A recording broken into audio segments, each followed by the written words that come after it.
आप देख रहे हैं नेट्रिक न्यूज, साहस सच कहने का। आज हम एक ऐसी शख्सियत के बारे में बात कर रहे हैं जिसने महज 30 साल की उम्र में पूरी दुनिया के अंदर अपना डंका बजा दिया। जी हाँ, हम बात कर रहे हैं इमरान प्रतापगढ़ी की।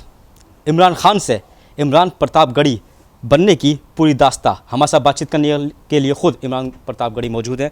इमरान जी, सबसे पहले आपका स्वागत हमारे चैनल पे। सबसे पहले मैं ये जानना चाहता हूँ, महज 30 साल की उम्र में इतनी शोहरत, आखिर कितनी कठिनाइयों का सामना करना पड़ा? जाहिर सी बात है, एक बहुत छोटी सी जगह से निकल के प्रतापगढ़ जैसा एक ज़िला जो बिल्कुल हाशिए पर था, वहाँ से आ कर के थोड़ी सी मोहब्बत कमाना वाकई मुश्किल रहा है। मेरे लिए तो चमत्कार जैसा है। तो वो पूरी तरह से आवाम की मोहब्बत और ऊपर वाले की मेहरबानी है, जो भी है। लाखों लोग आपको सुनना चाहते हैं, आपको देखना चाहते हैं, आपसे बात करना चाहते हैं, आखिर ऐसी क्या वजह है? ये सवाल बहुत मुश्किल है और मैं ख़ुद से अक्सर पूछता रहता हूँ। जवाब बहुत मिलता नहीं है मुझे खुद से भी। बस आवाम क्यों पसंद करती है, क्यों प्यार करती है, शायद उसका दर्द लफ्ज़ों में ढाल के दुनिया के सामने नज़मों की शक्ल में रख देता हूँ। शायद इसलिए वो जुड़ाव महसूस करती है, और तो कोई ख़ास वजह मुझे नज़र नहीं आती। आप कोई भी शायरी करते हैं, कोई भी बयान देते हैं, वो हमेशा से सुर्खियाँ बटोरता है, चाहे वो देश के हालात के ऊपर हो या फिर देश की राजनीति के ऊपर हो।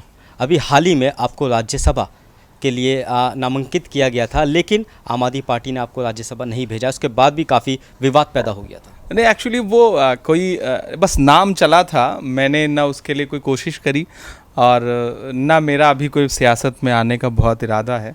अब मैं अभी अपना काम कर रहा हूँ, जो मैंने इतनी उम्र में थोड़ी सी मोहब्बत और थोड़ी सी शोहरत कमाई है, अभी उसे जीने के दिन हैं। अभी सियासत में जा कर के मैं अपने आप को, अपनी जो पर्सनल लाइफ है उसे ख़त्म नहीं करना चाहता। सियासत में जाने के दिन आएंगे तो वो बता के जाऊँगा, और जब आएगा तो पूरी दुनिया को पता चलेगा इंशाल्लाह। आपका नाम केजरीवाल के साथ जोड़ा जाता है, क्या आप आम आदमी पार्टी के हो? हमेशा आप बीजेपी पे हमला करते रहते हो। नहीं, इस मुल्क में जो सेकुलरिज्म को बचाने की जो लड़ाई है, उसमें जो एक सबको इकट्ठा करने की जो कोशिश है, मैं उस कोशिश में लगा। मैं ज़रूरत पड़ती है तो बंगाल में ममता के मंच पे भी खड़ा हूँ, मैं तेजस्वी के साथ भी खड़ा हूँ, मैं केजरीवाल जी के भी साथ खड़ा हूँ, मैं राहुल के साथ भी खड़ा हूँ, मैं उत्तर प्रदेश में अखिलेश के साथ खड़ा हूँ। जो भी कम्युनल फोर्सेज से लगातार लड़ाई लड़ रहे हैं, थोड़ी या ठीक ठाक, मैं उनके साथ खड़ा हूं, और उस मोर्चे को जिस भी तरह से मदद करने की ज़रूरत रहती है, मैं अपने तौर पे मदद कर रहा हूं। जो मेरे पास हुनर है, उस प्लेटफॉर्म को उस मदद में इस्तेमाल कर रहा हूं। जिस तरीके से देश के अंदर हालात बने हुए हैं, कहीं मॉब लिंचिंग होती है, कहीं मस्जिदों को सील कर दिया जाता है, या कहीं दलितों के ऊपर अत्याचार होता है, तो इस बारे में क्या कहेंगे? बहुत मुश्किल वक्त है। मेरा ख्याल है कि 70 साल जो आज़ादी के बाद के गुज़रे हैं, उसमें डेमोक्रेसी के लिए सबसे ख़तरनाक वक्त है ये। और जब जमहूरियत ख़तरे में हो तो मुझे लगता है कि हर कलमकार की ज़िम्मेदारी बनती है कि वो चुप ना रहे, वो बोले। और साहित्यकार का तो मतलब ही होता है सत्ता का अस्थायी विपक्ष। मैं अपनी वही भूमिका अदा कर रहा हूँ, और वो तब भी अदा कर रहा था जब इससे पहले की हुकूमत थी, अब भी अदा कर रहा हूँ, और इसके बाद हुकूमत बदल जाएगी तब भी करता रहूँगा, क्योंकि हम शायद उसी लिए पैदा हुए हैं। और हम तमाम कलमकारों को ये अपने अंदर बिठाना पड़ेगा कि हमें सत्ता का अस्थायी विपक्ष बनना है, वरना जो इंस्टीट्यूशंस बचे थे, जिन्हें काम करना था, सत्ता के ख़िलाफ़ आवाज़ उठानी थी, आम आदमी की आवाज़ बन करके, उन्होंने तो मुझे लगता है कि समझौते कर लिए हैं। इसलिए हमारी जिम्मेदारियाँ बड़ी हो गई इस वक्त। कई लोगों का ये भी सवाल होता है कि इमरान प्रतापगढ़ी एक शायर हैं, कवि हैं, तो वो जब मुस्लिमों के लिए आवाज़ उठाते हैं तो उनकी मंशा क्या रहती है? नहीं, बाबा साहब भीमराव अम्बेडकर से कभी किसी ने पूछा कि वो दलितों के लिए आवाज़ उठाते हैं तो उनकी मंशा क्या थी? जाहिर सी बात है, मेरी मंशा सिर्फ़ और सिर्फ ये है कि मैं एक ऐसी कम्युनिटी जो हाशिए पर है, जो मेन स्ट्रीम से अलग करके रखी गई साजिशन, या फिर कुदरतन में बहुत सारे हालात हैं कि बंटवारे के बाद ऐसी सिचुएशन बनी, तो तालीम नहीं है, नौकरी नहीं है, इल्ज़ामों का पूरा एक समझ लीजिए ज़ख़ीरा उनके मत्थे मढ़ दिया गया है। ऐसे में मैं उनकी आवाज़ बुलंद कर रहा हूँ। और इस मुल्क में जो एक सेकुलरिज़म का ताना बाना है, उसमें मुसलमान भी एक मेरे ख्याल एक धागा है, तो उसे खूबसूरत बनाने की कोशिश कर रहा हूँ। तो मैं इस मुल्क की बेहतरी के लिए काम कर रहा हूँ, उसे किसी पर्टिकुलर कम्युनिटी से ना जोड़ा जाए। मैं तो उनकी तालीम पे काम कर रहा हूँ। जिस तरीके से अक्सर लोग काम करते हैं, जैसे मुस्लिम कम्युनिटी है, दलितों के ऊपर है, हमेशा उन्हें धमकियाँ ही मिलती हैं। जिस तरीके से चंद्रशेखर रावण जो है भीम आर्मी का चीफ, उसे जेल में डाल दिया गया। क्या आपको भी इस तरीके कोई धमकी या कोई संदेश आते हैं? नहीं, धमकियाँ तो इस दौर में उन्हें तक मिल रही हैं जो चुप हैं, तो हम लोग तो बोलने वाले लोग हैं। तो हुकूमतों को जब भी लगता है कि कोई एक आवाज़ कहीं से उठ रही है और वो उनके लिए ख़तरा बन सकती है तो वो उसे टारगेट करते हैं। ज़ाहिर सी बात है, देखिए मैं जिस आवाम के लिए एक उम्मीद हूँ या जो आवाम मुझे सुन करके थोड़ा सा हौसला पाती है वो बहुत डरी सहमी आवाम है। तो हम उसे बता भी नहीं सकते कि हमें किस तरह टेरराइज़ करने की कोशिश की जाती है, धमकाने की कोशिश की जाती है या निशाना बनाया जाता है हमारा, इसलिए हम उसे बता भी नहीं सकते। लेकिन कोशिश तो होती ही है। अब आवाम की मोहब्बतों के भरोसे, लोगों की दुआओं के भरोसे और अपनी एक अंदर की जो हिम्मत होती है उसके भरोसे काम कर रहे हैं, करेंगे। और मुझे तो लगता है कि निज़ाम बदलने वाला है, बदलेगा जल्दी ही। कई लोग आरोप भी लगाते हैं कि आप अपने पर्सनल फ़ायदे के लिए इस तरह की बयानबाजी करते हैं। नहीं, मैंने तो आज तक ऐसी कोई एक बयानबाजी नहीं करी जिसे आप ये कह सकें कि मैंने अपने पर्सनल फ़ायदे के लिए कुछ ऐसा बोला हो। मैं तो अपनी शायरी के हवाले से, सलीके से, इशारे से अपनी बात कह रहा हूँ और इतना कहने का हक़ मुझे इस देश का संविधान देता है। और अब ये सवाल उनसे पूछा जाए जो सच में इस मुल्क को तोड़ने के लिए, इस मुल्क को बर्बाद करने के लिए, एक कम्युनिटी को दूसरी कम्युनिटी से लड़ाने के लिए फिजूल की बातें कर रहे हैं, वो खुले घूम रहे हैं, उन पे कोई आरोप नहीं, कोई सवाल नहीं। सवाल हम साहित्यकारों से है। मुझे लगता है कि एक जो मानसिकता है इसे बदले जाने की ज़रूरत है। आपने काफ़ी कम उम्र में इतनी शोहरत हासिल की है जिससे बड़े बड़े शायर जो हैं, जो उम्रदराज हैं, कहीं ना कहीं वो भी आपसे एक जलन रखते हैं, आपसे बू रखते हैं। नहीं, मैं ज़्यादातर जो बड़े लोग हैं मैं उनके बेटे की तरह हूँ।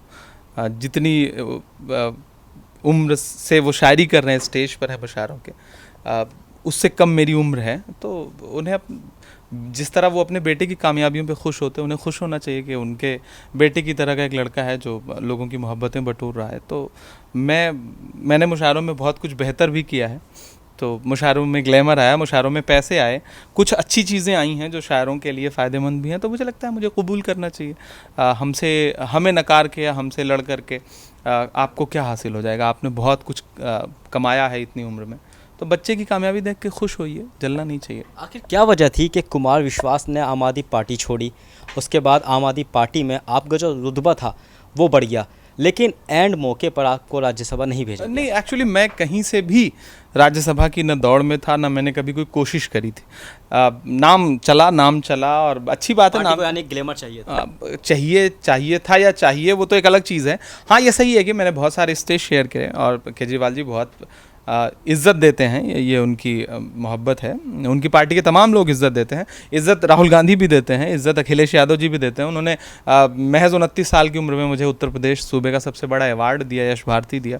तो लेकिन अब इससे ये नहीं कि मैं पॉलिटिक्स में एंटर कर रहा हूँ। केजरीवाल जी ने नाम उछाला और उनका शुक्रिया, लेकिन मैंने कोई कोशिश नहीं करी।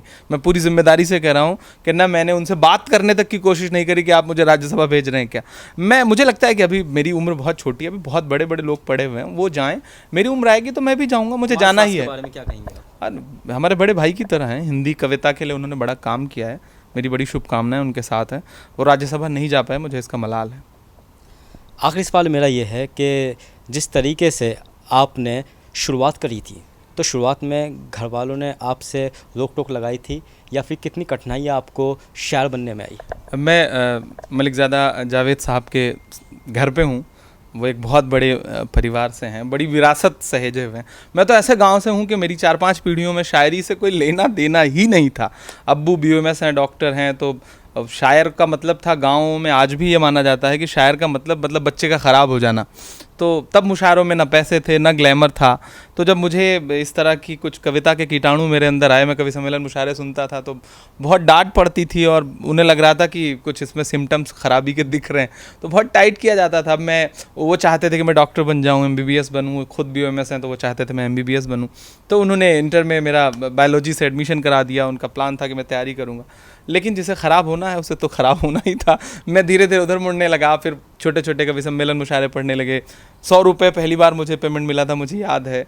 तो वो अक्सर कहते थे ये 100 रुपये में क्या होगा, ज़िंदगी कैसे चलेगी, बड़ा सा परिवार है। लेकिन आज मुझे लगता है कि जब वो मेरी कामयाबियाँ देखते हैं तो खुश होते हैं, उन्हें अच्छा लगता है। और बस उन्हें अच्छा लगे, वो खुश रहें, माँ बाप खुश हैं, तो मुझे लगता है कि यही मेरी सबसे बड़ी कमाई है, ये मेरी सबसे बड़ी कामयाबी। देश के अंदर महंगाई लगातार बढ़ती जा रही है, पेट्रोल बढ़ता जा रहा है, तो शायराना अंदाज में आप किस तरीके से बयान करें? नहीं, मैं तो अक्सर मुशायरों में यही कर ही रहा हूँ कि जो आवाम से जुड़े मुद्दे हैं उन्हें उठाऊँ। मैं 4 मिसरे जो बहुत सुने जाते हैं, मैं वो 4 मिसरे तरन्नुम में सुना देता हूँ आपको कि मोहब्बत भाईचारे के दीवाने दिन ही लौटा दो, वो सस्ती दाल सब्जी के सुहाने दिन ही लौटा दो। ये अच्छे दिन तो अंबानी अडानी को मुबारक हो, हमें ऐसा करो साहिब पुराने दिन ही लौटा दो। चलिए, बहुत बहुत शुक्रिया। शुक्रिया। तो ये थे हमारे साथ बातचीत करने के लिए इमरान प्रतापगढ़ी, जिनका साफ तौर पे यही कहना है कि जिस तरीके से देश के अंदर हालात हो रहे हैं उसके ख़िलाफ़ लगातार आवाज़ भी उठाते रहेंगे और बड़े ही शायराना अंदाज में इन्होंने देश के हालात को बयां भी किया। कैमरा पर्सन राजेश तिवारी के साथ वाजिद अली, नेटवर्क न्यूज़, नोएडा। हमारे साथ जुड़े रहने के लिए हमारे YouTube चैनल को सब्सक्राइब करें, साथ ही बेल आइकन को दबाएं। नेटवर्क न्यूज़ की खबरें सबसे पहले देखने के लिए